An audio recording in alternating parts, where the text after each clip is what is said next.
a short video on why I think kitchen table conversations that the Active Democracy Australia ran and that I was involved in are so good.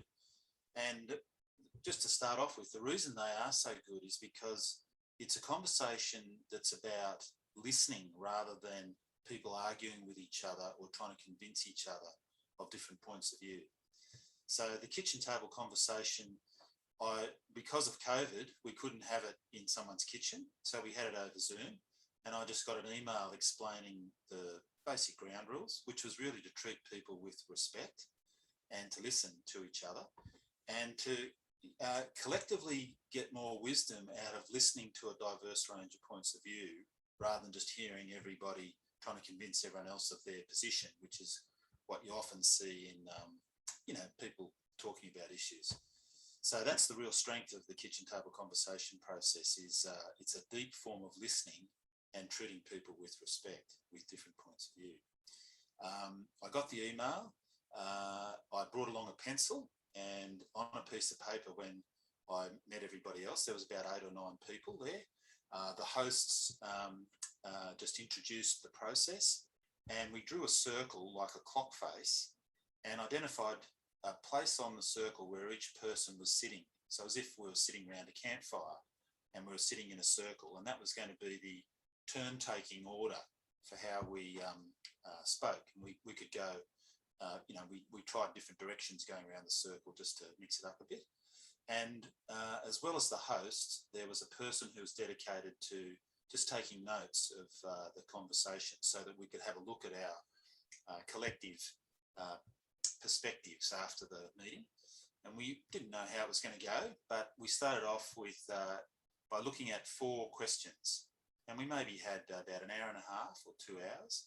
And we thought maybe that would be enough. We'd just have that conversation. So the first question, I'll just have a look here, was what's good about how our government works? And I know for me, I was thinking, it's easy for me to say what's not working.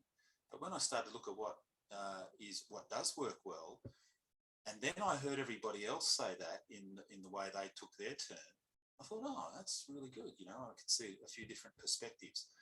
And if you weren't quite ready to talk, you could always pass. So it was like we had a talking piece, passing it around the circle, and you didn't interrupt anyone else until they'd finished. And once we had one round of that, I can remember being invited to say, does anyone have anything else to say? We could do another round. And we did do another round on this one, and we got some deeper insights as well. And then we moved on to question 2, which was, how do you think our governments could work better? And of course, I had a lot of ideas about that, but I put my ideas in.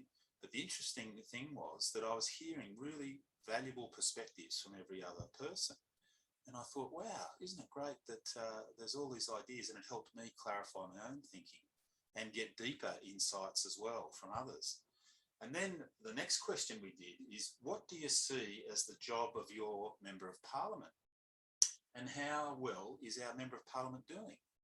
And when we'd heard, about all the things that weren't working so well and what were working well, we were able to come up with some things to answer that question as well about our representative.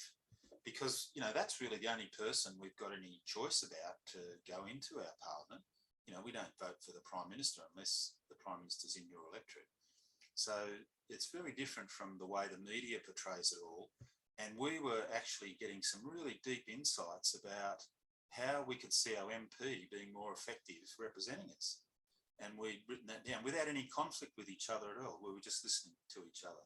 And then the last question is, what issues would you like your MP to work with you on? And then again, we each had different sort of focus in that point, but we had a great collective set of ideas that to make democracy work at our local level with a really positive relationship with our MP, rather than sort of arguing with him or getting him to advocate for us, sharing with him or her the ideas that we came up with. After that conversation, we finished it off, and the folks who were taking the notes, someone else took notes while they spoke their piece as well, but they sent us a summary of the notes, and we just made sure it was an accurate record of our meeting. But we also felt like we wanted to meet again. because we sort of wanted to look at what insights came up and what we could do about all of this. So the people who hosted it organised for us to meet again. And I won't go through the questions on that one, but again, that was a very rich conversation, and we came up with some fantastic ideas on how we can work with our local member of parliament in a way that didn't mean that they were controlled by their party and all the corrupt influences that often happens in politics that you hear about in the news, but they could directly be accountable to the local community. And we saw that it would be great if more people in each electorate in Australia, there's roughly about 110,000 people in each electorate. If just even a few hundred of those had a chance to have this conversation, there would be some fantastic ideas coming up to get the right member of parliament.